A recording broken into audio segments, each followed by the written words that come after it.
Hey there, it's EnderVerse. Today we are looking into 30 mods of the month, this time for November 2025. As usual, the list is full of massive new mods and huge new updates, all of which has released during this month. But there are also some excellent hidden gems that I found that aren't necessarily a month old. Now, without any further ado, let's dive into the video. Starting the list with Clanging Howl, a sci-fi mod surrounding cold biomes on Minecraft. The adventure here begins on these extraterrestrial objects and nests. The nests house alien insects with some organic materials to harvest, but the objects are the meat and bone of the mod, containing valuable items that will help you make technological tools and machines, of which there are flamethrowers, mining drills, charging stations, and more. You also want to be careful. The mod contains powerful technoflesh creatures. They attack with blades and are a bit stronger than the vanilla hostile mobs. This mod is an outstanding option on the sci-fi category of mods. It was developed by the same person behind Born in Chaos and Grommet Settlements, which explains its high quality. If you've watched and enjoyed Ben 10 as a kid, this mod will provide the wish we've all wanted. Alien Evolution will allow you to transform into all 10 aliens from the show. The animations and models here were incredible, and the project also contains an intuitive skill system where you slowly maximize the alien's potential. One add-on to include alongside it is Omnitrix Evolution, which adds the recalibrated Omnitrix. I know, I focus on the visuals so much, but you have to admit the beauty of these glowing holograms. This add-on also introduced all the new aliens that came with the recall Omnitrix. Their quality and the impact of their attacks are on par with the main mod, so it will serve as a seamless extension. Vista is a fun little mod adding technological blocks useful for surveillance. The first of which is the viewfinder, serving as the camera. Right-clicking it will allow you to see around and zoom in any direction. The television is basically that. A monitor that, once activated, shows a static screen and can display the content of cassettes. Both blocks can be linked to each other using a hollow cassette, which will help you to remotely view what's going on in your area.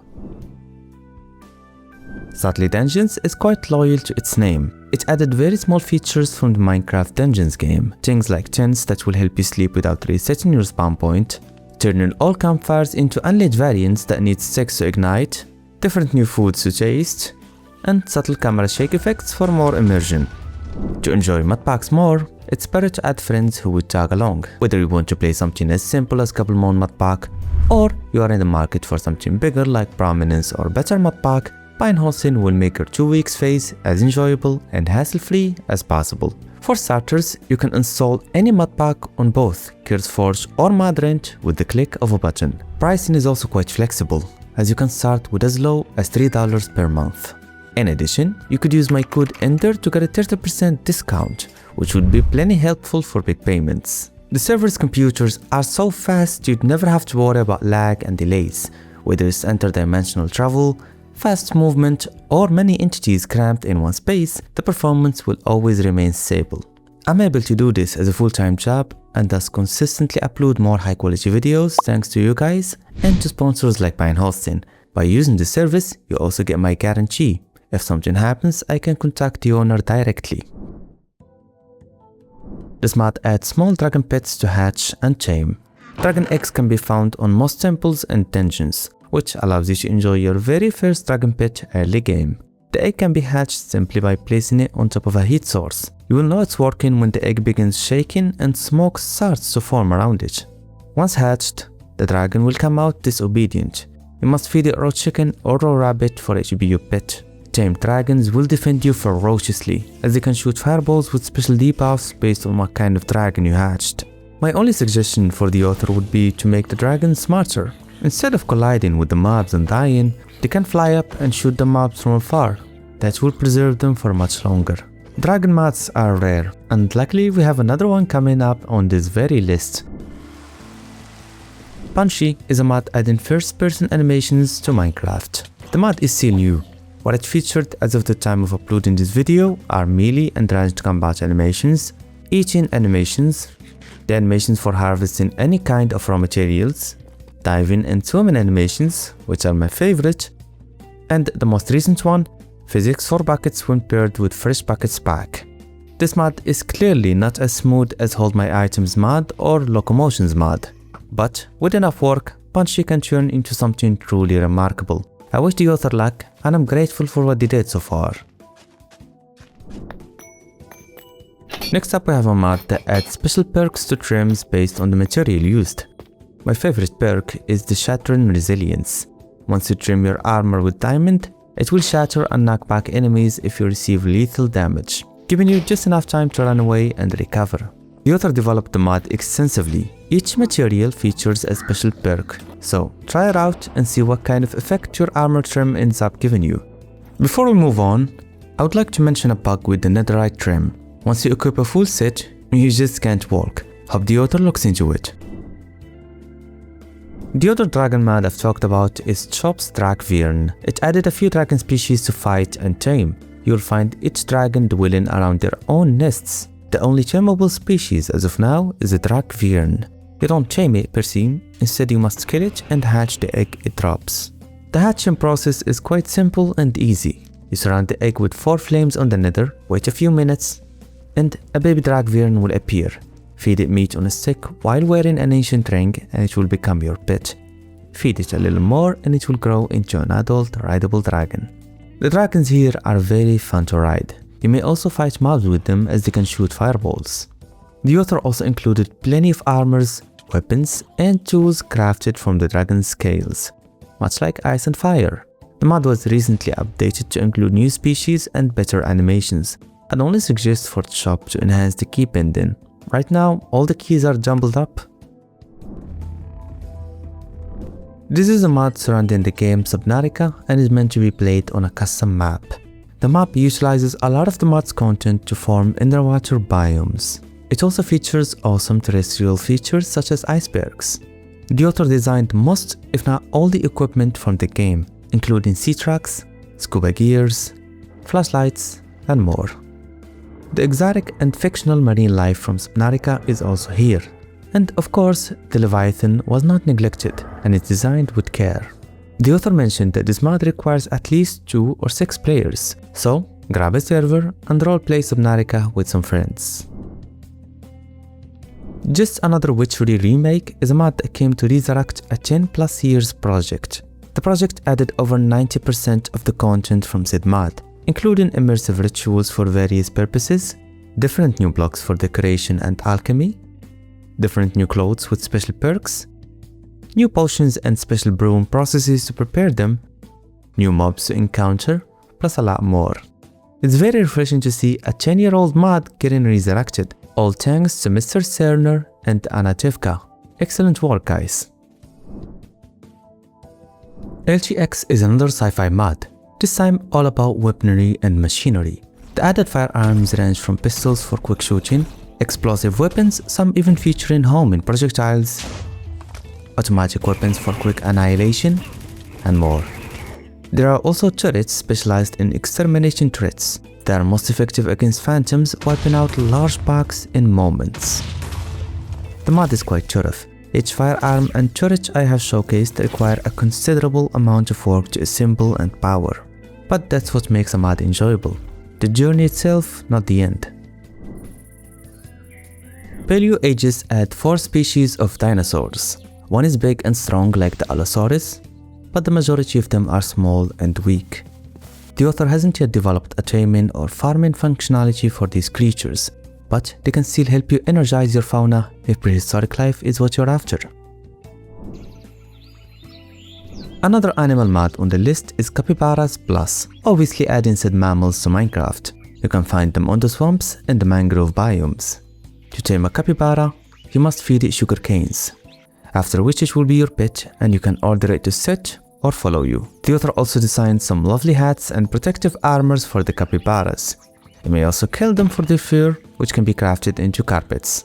I recommend for the author to add some fun fighting mechanics for the capybaras, maybe headbutting enemies or farting at them, something capybarish.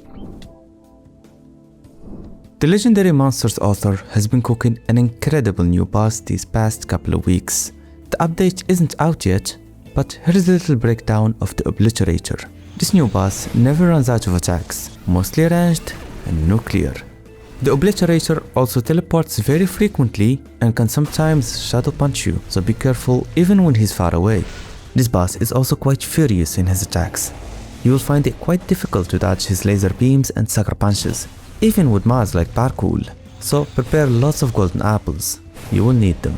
Once you bring his health to half, the obliterator drops his armor and becomes a lot faster, with new attacks also surfacing. Things like a grab attack and an atomic spear attack. Defeating the obliterator grants you an atomic splitter. I know what you might think, but no, it's not a nuclear device, but it deals a considerable damage nonetheless. The author also designed lots of subordinates you must defeat before reaching the main boss. They can be just as tough to fight and feature their own special attacking patterns. The author hasn't yet connected all the features together, that's why the update is only available as a beta test on Patreon for $2.5. About the amount you'd pay for a boss drive. But don't worry, once the update is complete, you'll be able to play it for free as a part of the main Legendary Monsters mod. This next mod will allow you to become a bee queen. It is an add-on for the Dragon Survival mod, so naturally you are allowed to customize the appearance of your bee queen as you please. Throughout your journey, you'll be developing a set of skills useful for all sorts of things, including pollinating crops to grow faster, summoning bee subjects, as well as making new materials that will help you craft new blocks, which allows for the building of your kingdom. This mod is quite enjoyable to play, but it is meant to be played as a standalone project, so I would not recommend you add it to your mod pack. Sorcery H is a mod inspired by Jujutsu Kaisen, and from what you will see, may very well be one of the best in what it does. The author made it so that you spawn on the world with a specific and changeable role. If you are lucky, you may spawn as Gojo Satoru, but it's unlikely. All of the abilities and techniques are present here. Based on your role, you can execute some impressive looking and destructive attacks. You may also come across the sorcerers and curses from the show, and when put against each other, the outcomes are relatively the same as the main story. Sorcery H is a new mod, but it's already maxed out on all aspects, be it animations, implementations, or the amount of features here. Be sure to check it out if you are into themed mods. Araxer's Bestiary is a new item you could craft which will tell you the mob's loot, damage, and XP dropped amongst other things. The special thing about this project is how you can study mobs using a spyglass. It can be quite difficult when the mob is restless and fast, but makes for an intuitive and safe way of capturing the mob's data. At first, only a fraction of the information will be visible. You will need to hunt down or tame many variants of that mob to get the full data, which kind of sucks, especially with the powerful and rare mobs that can only be killed or tamed once. I hope the author scrap this feature or keep it disabled by default, though the mod is good all around. Small End Features is a mod enhancing this dimension with few mobs, blocks, and items. The most notable bit of the mod are no doubt the Ender Slabs. These are flying creatures that always head south. You can ride them or kill them and use their meat to prepare a jumping stew, which will help you walk on air. The other mob within the project is End Eye. This is a flying eye vendor that is quite hostile and will shoot you with magic projectiles. Upon death, it drops ender pearls along with some new items too. The mod also added natural geysers that will shoot you up if you step on them. They are perfect for this dimension, as they can help you get a quick elytra boost. There are also mechanical geysers. Those are better since you can position them to launch you to a certain direction. This mod, alongside a few others, can be great for creating a better end update. Everyone's dream at this point. Destroying MC is an eye candy mod that will display catastrophic events on your game with some unbelievable visuals and sounds. The disasters included, but not limited to, black holes, a star piercer gun, supernovas, and a crashing planet. As I said at the start, this is just eye candy. Unless you want to make content about it or witness these events for yourself, this mod will serve no purpose on your mod pack, especially since it's incompatible with iris shaders. The Past Ages is another prehistoric mod adding 4 more dinosaurs. The difference here is that some of the dinosaurs that I met rodent can be cooked and eaten. This mod was made by the same author as Paleo Ages, and you will actually see that there are 2 more prehistoric mods later in the video, making this list the most dinosaurish by far. Starcatcher is a mod about fishing. It adds this fun minigame with beautiful pixel art every time you catch a fish. The vanilla fishing rod here is useless. Instead, you will want to use a Starcatcher rod. In addition, you can attach the rod with special hooks, bobbers, and baits for the best outcomes. The mod also comes with an extensive encyclopedia that identifies and explains every fish you catch, and based on the biome you are fishing on, different kinds can be found. So you'll want to travel around to diversify your catch. This is an excellent mod that rivals even the aquaculture mod, so I can see lots of you friends taking interest in it. This mod adds lots of mobs representing the creatures from the CSP Foundation. These monsters have excellent models and animations. They're also quite accurate to their original counterparts. With the mod comes not just the mobs, but also new blocks to build your own lab, new armors and weapons to deal with monsters in the loose, along with different new items and foods to make. This mod can be excellent for horror ModPacks, but I see it viable on any RPG ModPack too, as it is full of content and has a nice progression too. Primal-overworld is a mod inspired by Adult Swim series Primal. The mod features Fang and T-Rex. They look identical to each other, however Fang, loyal to his name, has a huge fang on one side of his jaw. This is actually the third mod by the same author which adds dinosaurs to the game, so you will want to try the tree for a cohesive Jurassic experience.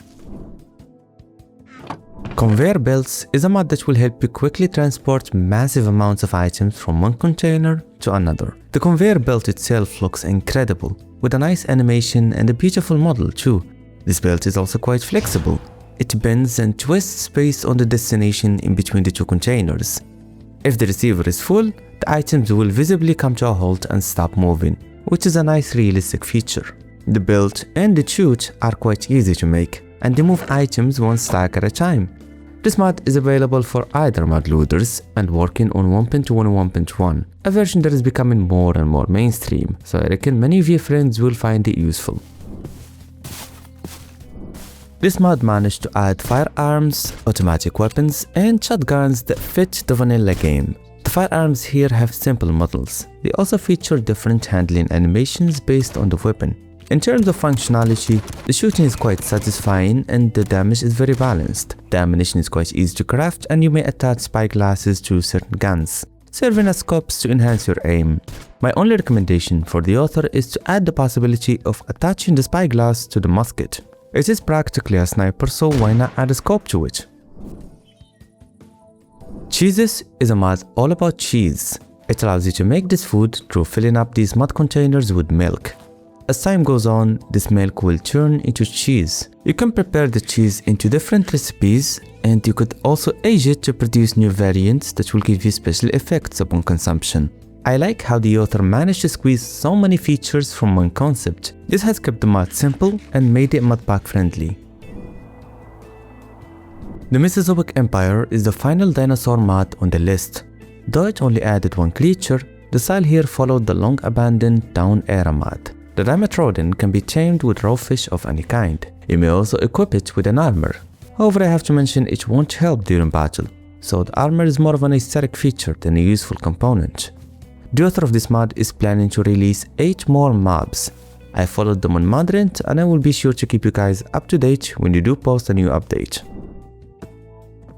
Spare No Items allows you to recycle and reuse some items and materials in the game. Some of the new items, like the crunchy ice salad, can be really useful as they boost the happy cast and allow it to be a viable transportation method. There are 9 different new items, tools and blocks to craft, so install the mod and recycle the trash in your world into something useful.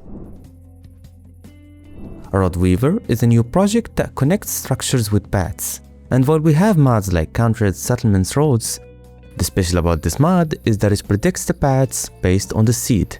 In simple terms, the paths are going to be planned before you even join the world, making it more efficient. There's also a map UI that shows you the roads and their endpoints, those being the structures they connect.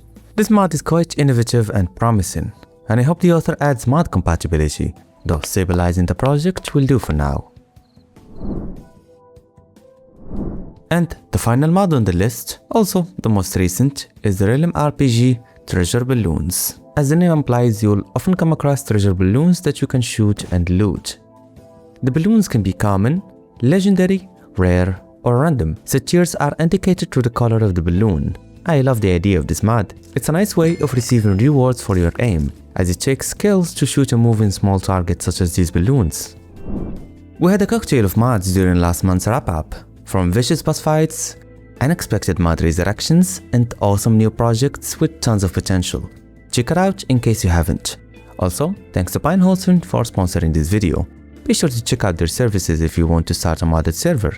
And don't forget to use my code ENDER to get 30% off. I'll see ya in the next one, my friend.